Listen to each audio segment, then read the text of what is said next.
There are a lot of bad video games out there, but so few of them openly admit that they're bad. Bad Dudes is one of those rare games. You can tell by the name exactly what you're gonna get. It's a game that knows it's bad. Well, they're bad dudes. That's why they call the game Bad Dudes. In 1988, a game called Bad Dudes vs. Dragon Ninja was released in arcades everywhere. Yes, Dragon Ninja is one word.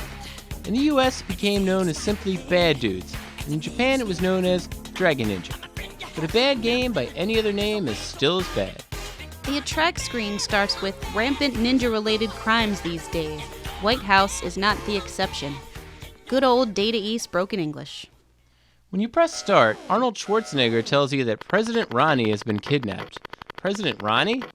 We have to assume that they mean former US President Ronald Reagan. Whoever called him President Ronnie? It's weird to see a video game referencing a real president. Usually it's a fictional president that's never referred to by name. But Data East was just like, screw it, let's call him President Ronnie.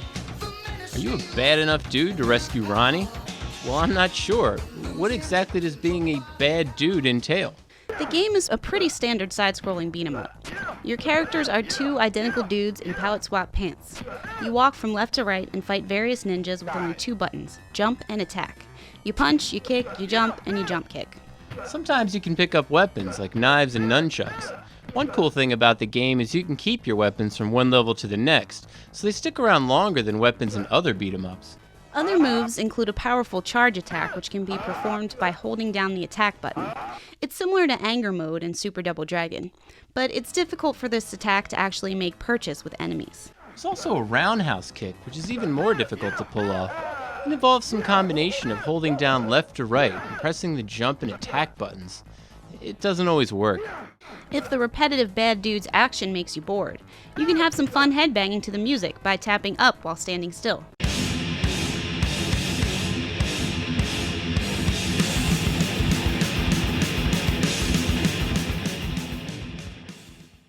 There are two different levels on each screen, and enemies can appear on both. To jump up to the higher level, hold up and press jump. To jump down to the lower level, hold down and press jump. But don't do that on any of the obligatory top of a moving vehicle levels, because you will die instantly. You can jump really high by holding down the up button for a long time, but that still doesn't help with the poor jump mechanics, which make it difficult to jump between platforms. You can punch up, presumably to attack enemies on the higher level, but it never works. So this move is basically useless. The only power-ups in the game are cans of Coca-Cola, which recharge your energy, and clocks that add a few seconds to your time. But even with all the time and Coke in the world, it's pretty easy to get killed in this game, simply due to the stiff controls and the sheer volume of enemies thrown at you. So make sure you have a lot of quarters. At least there's no damage between players. Hey, that means that this game gets the Chris and Jen Beat 'em Up seal of approval.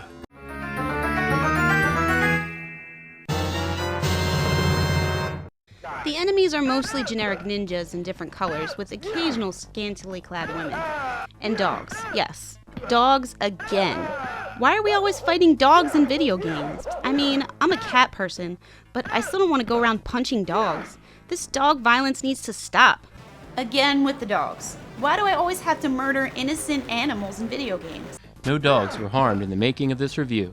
One weird enemy is this running man who's on fire, like the guy in that Wax video from the 90s. Why did I move to Southern California? Smog is in blue. Someone should have warned you. He just randomly runs by out of nowhere and kills you. Of course you can't kill him because touching him burns you. So all you can do is hope you press the jump button fast enough. Hold me down. I wanna find out. Please say no, 'cause I live my life like a burning man, like a burning man, a burning man, like a burning man. And I won't get enough until my legs are broken. One of the bosses is Karnov. Yes, Karnov from the Data East game called Karnov. No, he doesn't just look like Karnov, he is Karnov. Nice cross-contamination, promotion, Data East. I'm bad! While the appearance of Karnov isn't exactly a blatant ripoff, some of the music almost is. This part is very similar to the song Bloody Tears from Castlevania II: Simon's Quest, which was originally released in 1987, a year before Bad Dudes hit the arcades.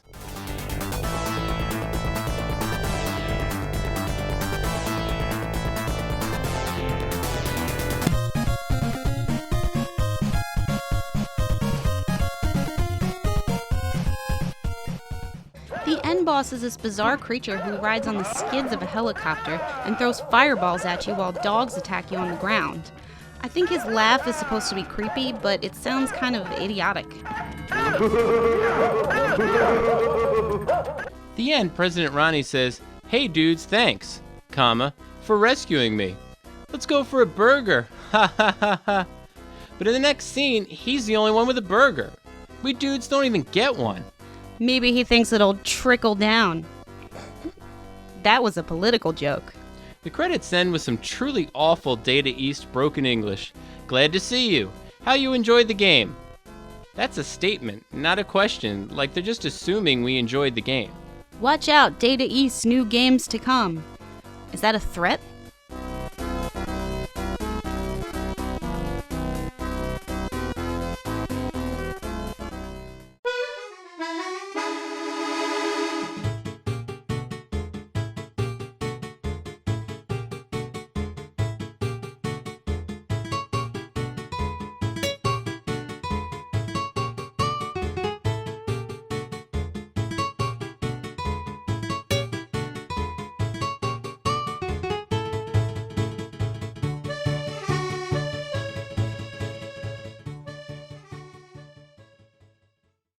If you thought the arcade version of Bad Dudes was bad, check out the ill-advised NES version, which was inflicted upon unsuspecting console gamers everywhere in 1989.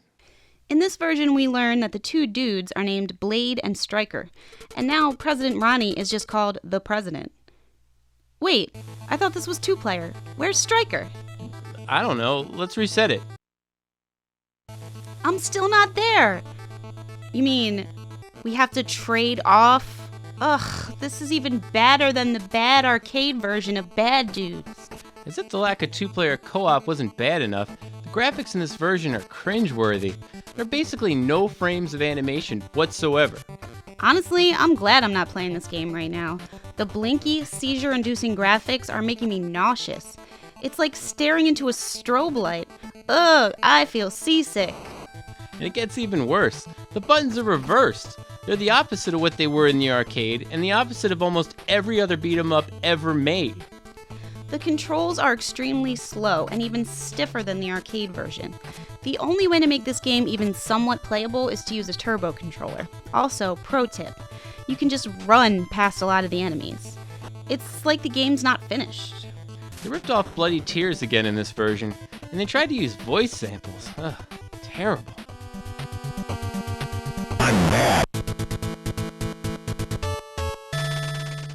While the arcade version of Bad Dudes was somewhat amusing with its repetitive gameplay, awkward controls, and silly story about President Ronnie eating a cheeseburger, the NES version is a complete disaster. We love cheesy beat-em-ups, but even we can't get behind this one. It's so bad.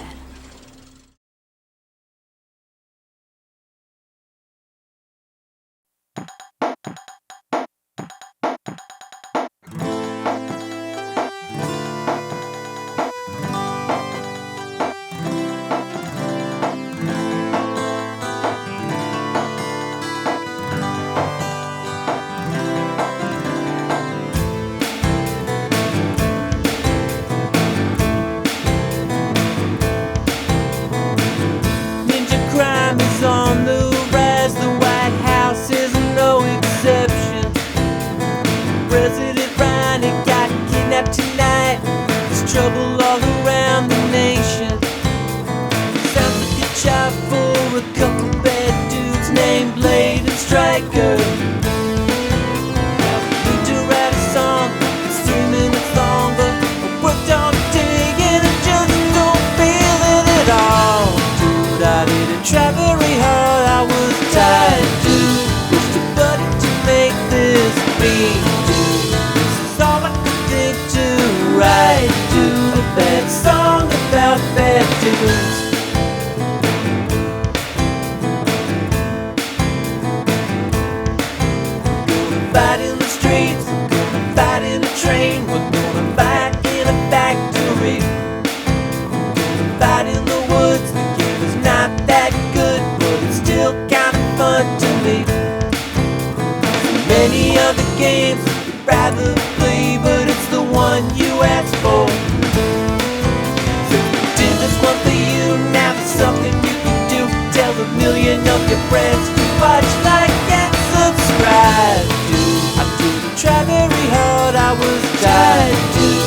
the button to make this beat, dude. This is all I could think to write, dude. A bad song about bad dude. After the final boss gets murdered, we celebrate with a couple of burgers. And when the game is finally through, we're gonna prove we were bad enough dudes.